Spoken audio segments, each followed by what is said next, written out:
the first expansion for the original Half-Life, which was Opposing Force. And ever since then, they've been making other games and all that. And right now, they're finishing up Duke Nukem Forever.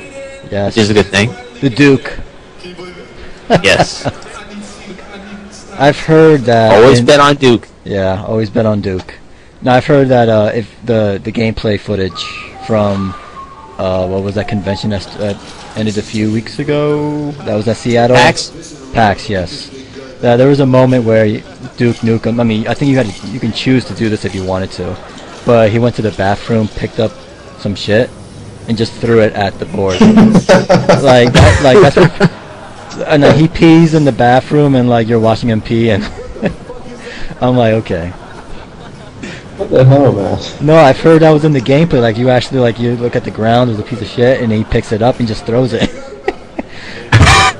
I'm like, well, I think he picks it up and he looks at it and he says, "What the hell is this shit?"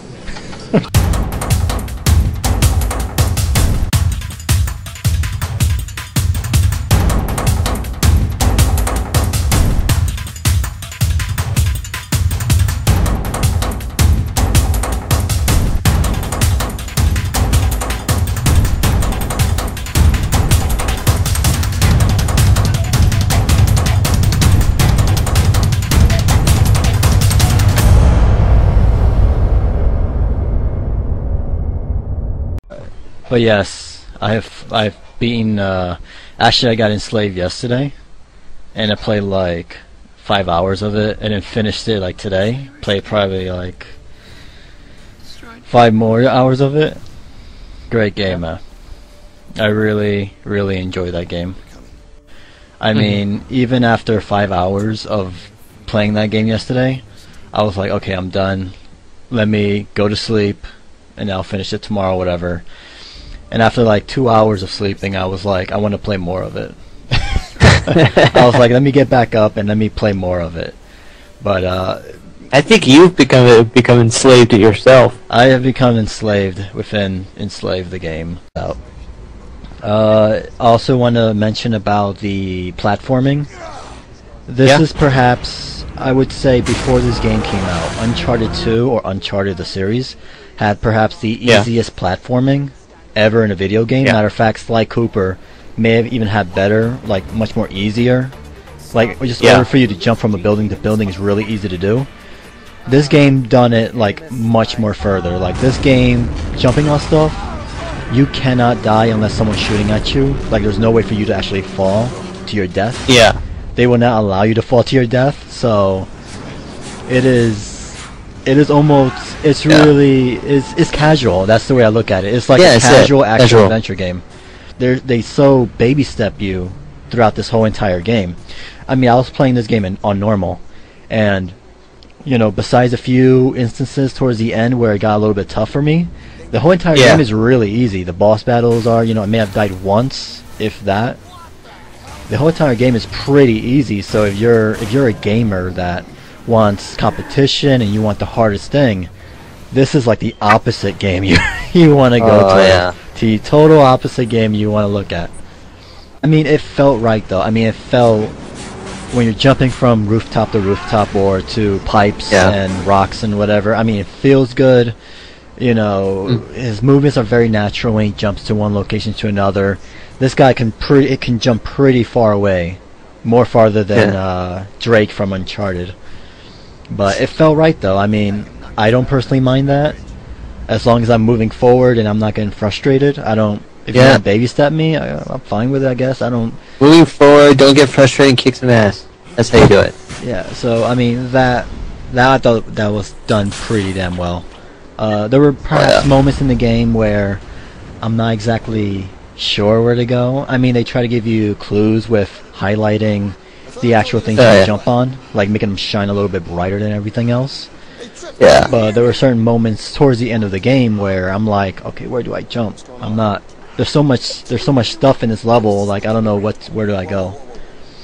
But it didn't happen very much though. I mean, it's few and far between when that kind of stuff happened. It was funny because when I was going through this game, it reminded me of some of my favorite games. Of Jak and Daxter, it reminded me of Yeah. Uncharted, and it reminded me of Beyond Good and Evil. Like those three games put into one. Throw in a little bit of Japanese influences, and you have yourself Enslaved. That's basically what it is. I mean, you remember when you were, did you play the first Jak and Daxter? I think so. It was a long time ago. Do you remember how you used to, in order for you to rank up, I don't know, probably wasn't ranking up, it was something else, but you had to grab these orbs? Yeah. Exactly the way you're done in Enslaved in order for you to rank up to... First of all, you have to upgrade your weapons, your defenses, and your shields, and if you want to get more combos, that's what you gotta do. You basically gotta get all these orbs everywhere. So it reminded me of Jak and Daxter so much, it was like unbelievable. They even had a power cell. Oh. They had a freaking power cell.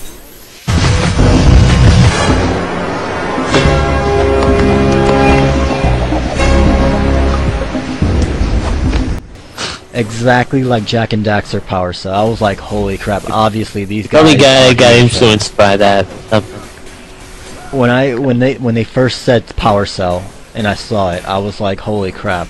You guys totally stole that from Jak and Daxter. Like, wow.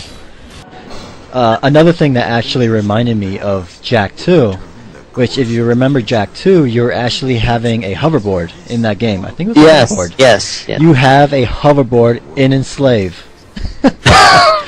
It's called the Cloud. Oh my god. And there is a hoverboard. If you're listening to this.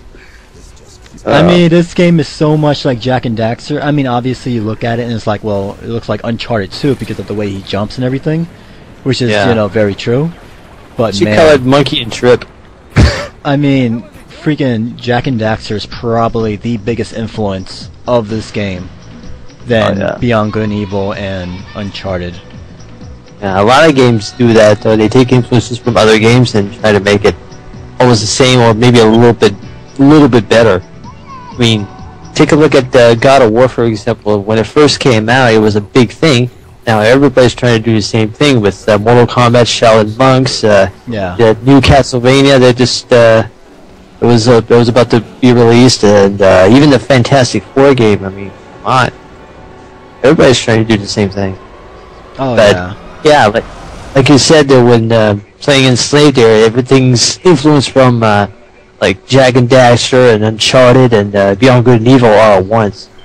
I mean, oh yeah, definitely. I mean, that's why I think that these guys, you know, like, Heavenly Sword was a decent game, even though that game was bombarded by issues. This game is they are definitely getting better. These guys in Ninja Theory, they are definitely getting better. So, by the time Enslaved is released, though, would you rent it or buy it? Enslaved, you know what? Like, I'm a story kind of guy. I'm one of those. I love games that has great epic adventures. You know, like action adventures. Like, I just want to go through this journey. You know, like I said, it's about a 10-hour game. You know, obviously the majority of gamers out there want multiplayer and everything, and this game does not have that.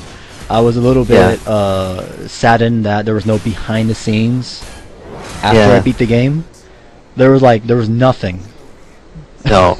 There was like no behind the scenes, no nothing. So I was like, you could have added some behind the scenes, man. I mean, come on, you could have. Oh yeah. You know, it was a little bit of a bummer that they didn't add extra content. That again, they do have downloadable stuff from different levels, from Pixie, which is a friend that you meet towards the middle of the game, where you actually play as him. Yeah. So that's cool, but you know, the story's been told. Yeah. I don't know. I had a blast. I mean, I think you should definitely. I mean, like I said, $60 is a lot of money. Should rent it? Start off? I would say rent it. I think that everyone should play this game, though.